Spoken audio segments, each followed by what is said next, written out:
All right, track two. This is Sam and Dave with Hold On, I'm Comin. Sean, this one came from you. Yeah, if the last song was not Horns in Your Face, this song is Horns in Your Face. This is, we sort of switch from Detroit to Memphis, and we get into some Memphis horns. It's Wayne Jackson and Andrew Love, and these horns, I think, are pretty iconic. Sam and Dave is Sam Moore and Dave Prater, and the song's from 1966. These guys came up from Miami and gospel roots, and so you got this pretty cool call and response kind of thing. Sam leads and Dave answers, and so it's got this kind of gospel backbone to it.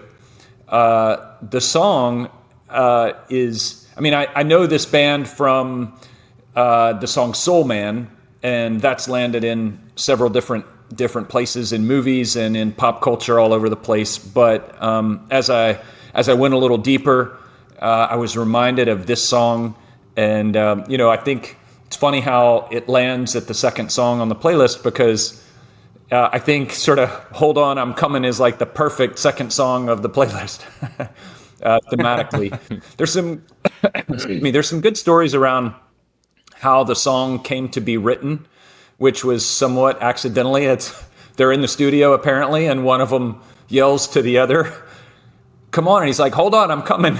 And then this emerged into a hook and a song. So I think that's pretty funny how things can just happen in life. And if you're aware, if you're listening, if you want art to come out of your life, then it's sort of right there for you in the everyday moment. So I love that part about it as well.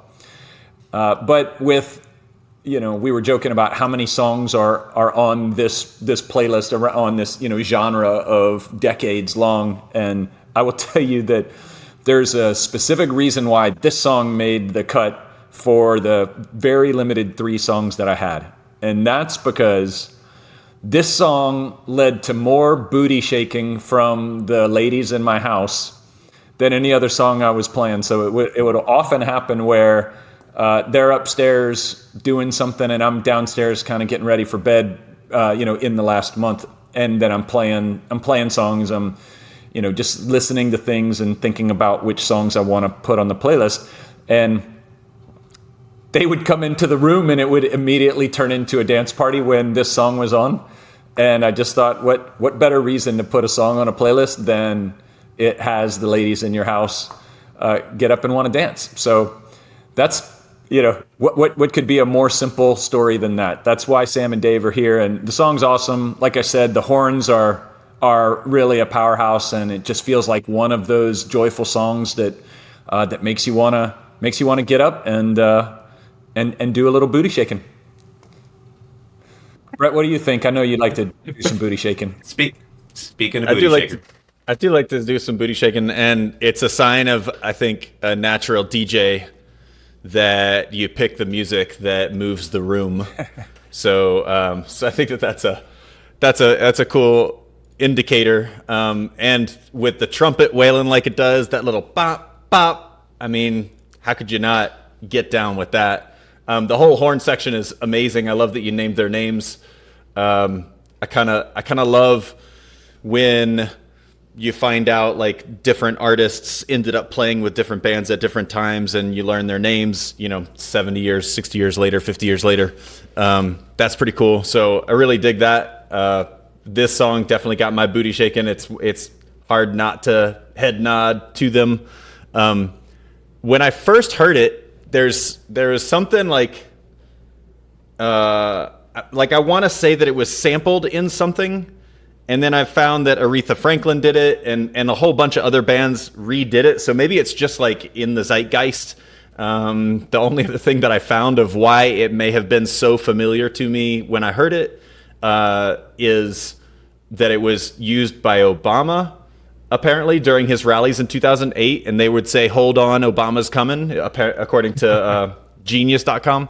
So who knows? I don't know why. I wasn't at any of those rallies. I don't know if that would have been sticky or not, or if it was just, again, like in the world and is played often and spun so often that I caught it. I don't know. Maybe some of the DJs that I go listen to and go to parties with spin this and I don't even notice. That also could be with digital tools these days. You know, somebody like I'm thinking that some of these parts could be sampled in really great ways and just loop them and then play on top of them. So that's what was happening in my brain. I really dug it. I thought it was a great track. Yeah, it's one that has been sort of like around the ears for so long. You hear the ba-da-bump, bump, like the horns are just that melody hook, if you will, that just kind of hangs around, whether it's a sporting event or a baseball game or a rally or just your kitchen and your dining room, people dancing around. I read it. It was on rockreflections.com, has a blog that says when they were producing with Isaac Hayes and Dave Porter, and it was Isaac Hayes yelling to get Porter to hurry out of the Stack Studios and come back to songwriting. And so, I mean, like literally, it's like, hey, we got to write the song. He's like, hold on, I'm coming. And you're like, wait, write that down. Let's work on that one. I mean, that's brilliant to me. That's exciting to me. Like the focused songwriting part of this is fun. Similar to the threads between the first song from Martha Reeves and the Vandellas and this one, quick build to the intro. Like we got to fit it all in there. Here's the ba-da-ba-ba, and you just get right into it. One of the things I really love is the way that, and I think it's Sam in the first verse, levels something, and he's like, "Don't you like he adds an extra syllable to "Don't you ever." I think that's just really like a vocal styling that just caught me every time they would sing. I love this drum beat. It's simple, but it's just like bop, tap. It makes me want to go hit the drum kit this afternoon. And the backing vocals again don't come in till the second time, and I think that's Dave coming in, where they give Sam the first verse, and then Dave is kind of like flourishing and adding to it. I think to me this is one of those stands the test of time.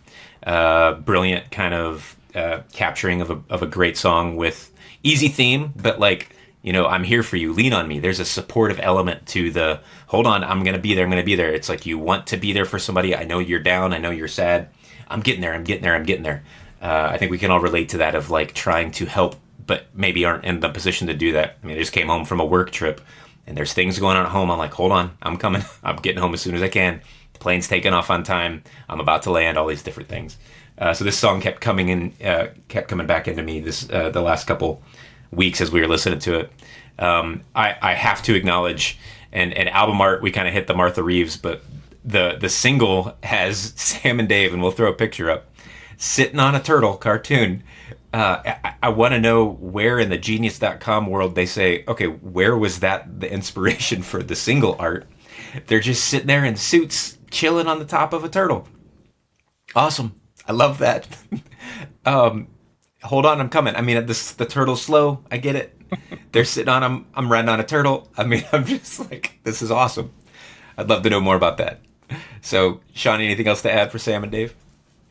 Well, I enjoyed hearing y'all talk about it, and I hope that your booty shakes like ours does when you hear it. Yeah. 2 minutes and 36 seconds of booty shaking coming your way. This is off the single "Hold On, I'm Coming" from Sam and Dave from 1966.